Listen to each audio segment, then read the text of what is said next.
नमस्कार। आज हम कविता के संदर्भ सहित व्याख्या पढ़ेंगे। देखिए, संदर्भ सहित व्याख्या कीजिए। औरे भांति गुंजन छवे गए, कहे पद्माकर डैश लगत है। देखिए, यहाँ पर हमने पूरी कविता नहीं लिखी है। हमने यहाँ पर तो कविताओं की 4 लाइन छोड़कर ये सेंटेंस कंप्लीट किया है। संदर्भ देखिए, प्रस्तुत कविता की पंक्तियां कवित से ली गई है, जिसके कवि पद्माकर है। ये पंक्तियां कहाँ से ली गई है? कवित कविता से ली गई है और इसके कवि का नाम पद्माकर जी है। पद्माकर जी रीतिकाल के प्रमुख कवि है। प्रमुख कवि का अर्थ है वहाँ रीतिकाल में सबसे ज्यादा श्रेष्ठ कवि थे वे। व्याख्या। कवि कहते हैं कि वन में भौरे गुंजन कर रहे हैं, आम के बोर पर भौरे मंडरा रहे हैं। यहाँ पर देखिए, कवि कहते हैं कि वन में भौरे गुंजन कर रहे। जब वर्षा ऋतु आती है तो चारों तरफ हरियाली छा जाती है, पेड़ पौधे छा जाते हैं, फूल पत्तियां खिल जाती है, तो उस पर भौरे भी मंडराने लगते हैं। आम के बोर पर भौरे मंडरा रहे हैं और आम की जो मंजरियां होती है उस पर भी भौरे मंडरा रहे हैं।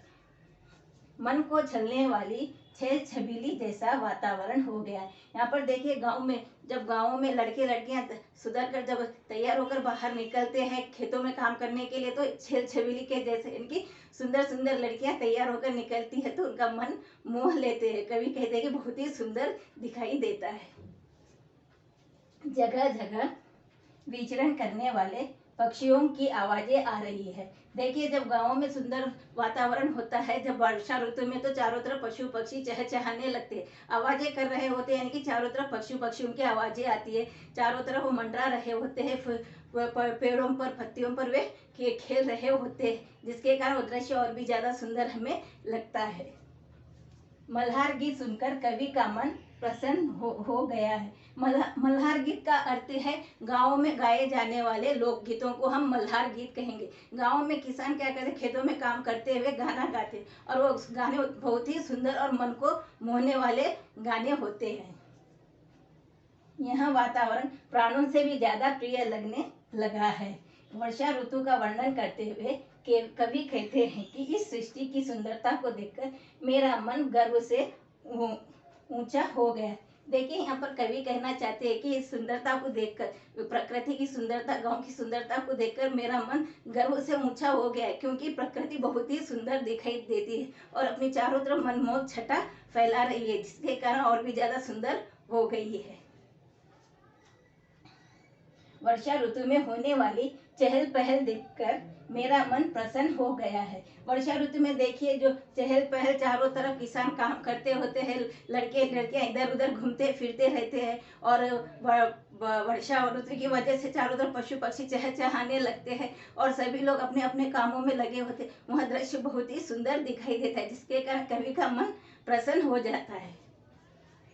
अब विशेषता देखिए, कवि का काव्य भाव अत्यंत हृदय स्पर्शी है।